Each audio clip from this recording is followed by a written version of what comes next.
What a show we've got tonight. Brian, welcome. Good evening.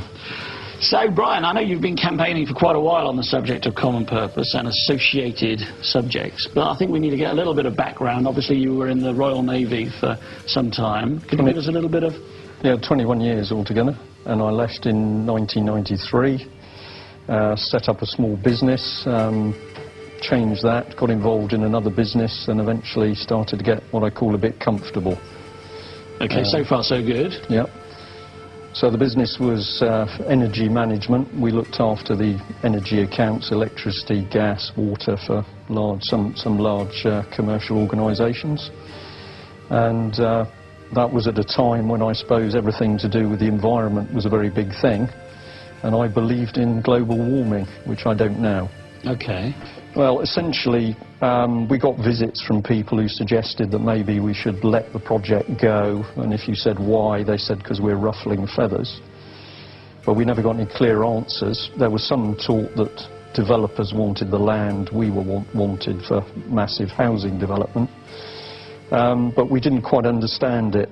The threats escalated, poisonous emails. Eventually they got to death threats and bricks through windows, arson attempts. And one evening I got a call and a man said, "I've got a friend who'd like to talk to you." I don't think I'd have attended that meeting personally, but... Well, it was interesting times, but I went to see him and he asked about the project, said we were having problems, and I said yes.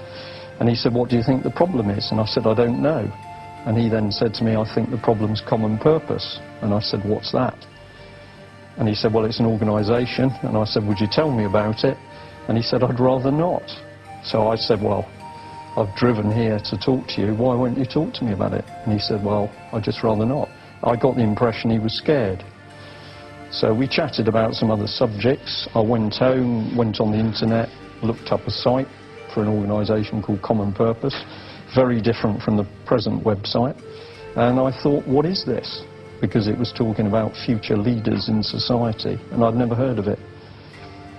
So from that point on, we started to dig, and what we discovered in Plymouth was that it was everywhere. Police, hospitals, schools, Chamber of Commerce, but we'd never heard of it. So I'm with colleagues in the Chamber of Commerce who are common purpose, but I'd never heard of it. And they didn't say? There was no way of knowing? They didn't say, no. And how had they become part of common purpose, members if you like? Well, the correct term, according to Common Purpose, is that they're graduates, but basically they had been selected to do a course, which at that stage was a course called Matrix, which was 48 hours in a secluded environment, a hotel or a small accommodation where people could stay overnight, and then following that a day a month for a year. And it was called Matrix. That's rather... well, it's an interesting title, isn't it? Yes, but what we were really interested in was the fact that it was talking about creating the new leaders. So you say, one, who is common purpose to create these people, and what do these new leaders do? And all we knew was we were living in a bit of a nightmare, because there's threats coming in. You're discovering people are members of an organisation they're not declaring, including the police. And you start to get a picture of something working under the surface of society. I'll take it a step further, because eventually a particular gentleman had a good look at the website, and what he found were documents talking about re-engineering a new society, where common purpose leaders would be the people who controlled society. And the bit that we also paid attention to is that they were talking about taking children of the age of 12 to 14 and effectively grooming them to be the new leaders.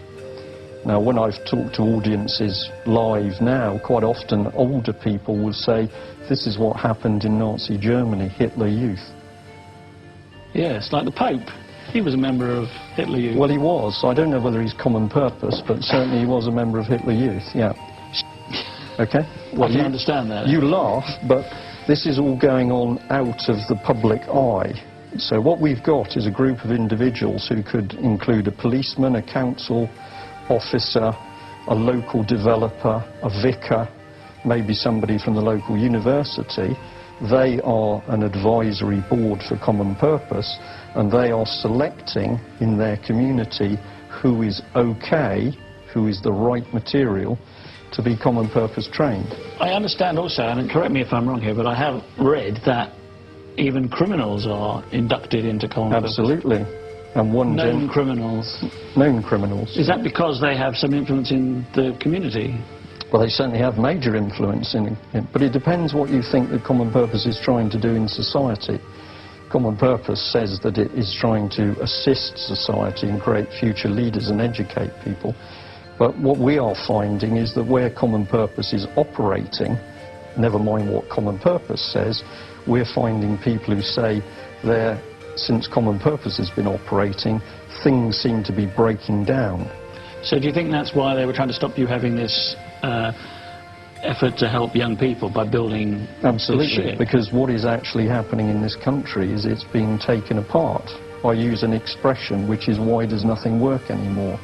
If you look out the window and you look at what's happening in society, nothing works. Schools, hospitals, transport, police. So it's like a kind of shadow government, isn't it? It's a shadow government. And what gets quite spooky, to use that word, is where you see common purpose saying, our networks, this is a quote, our networks will soon be very important. What do they mean? But then you see them now starting to join UK networks with networks in Europe. So we think we've got our normal system of government operating, but what's actually happening under the surface is a new common purpose is shaping the direction of society. And you will have heard Gordon Brown talk about common purpose.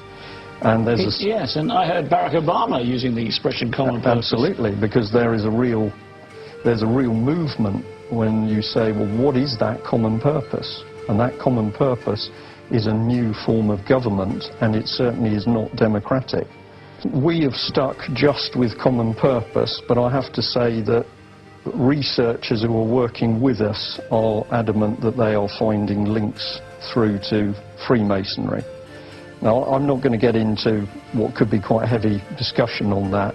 I will just say that, yes, we're finding links. You draw your own conclusions. Okay. They are looking for a new society with a new form of government, the post-democratic era. Now, that's a very interesting expression. And in that post-democratic era, the government and the control will be formed by common purpose chosen leaders. So you are not going to be voting for your local councillor. The person who's going to be running you is going to be an elitist common purpose leader. Children are being deliberately taken from their parents, and they are then being put into a system of abuse, which is either physical or sexual.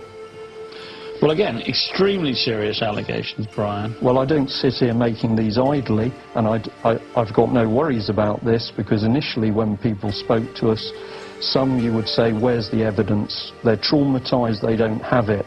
But when people arrive with 3 ring files where they're showing falsified papers, they're showing discharge notes from hospitals with no signatures and no diagnosis, and I can show you 4 hospitals involved in that, we know what these people are saying is real. Well, where we're heading to at the moment, and I'll make a statement, I believe this, as an ex-military person, we are heading towards a vicious police state.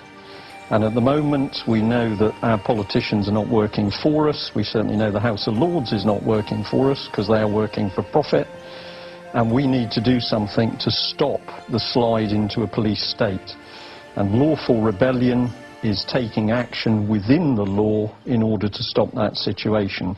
But it's time people got off their bottoms to do something to shout and stop what is happening. It's very serious what's started to happen in this country.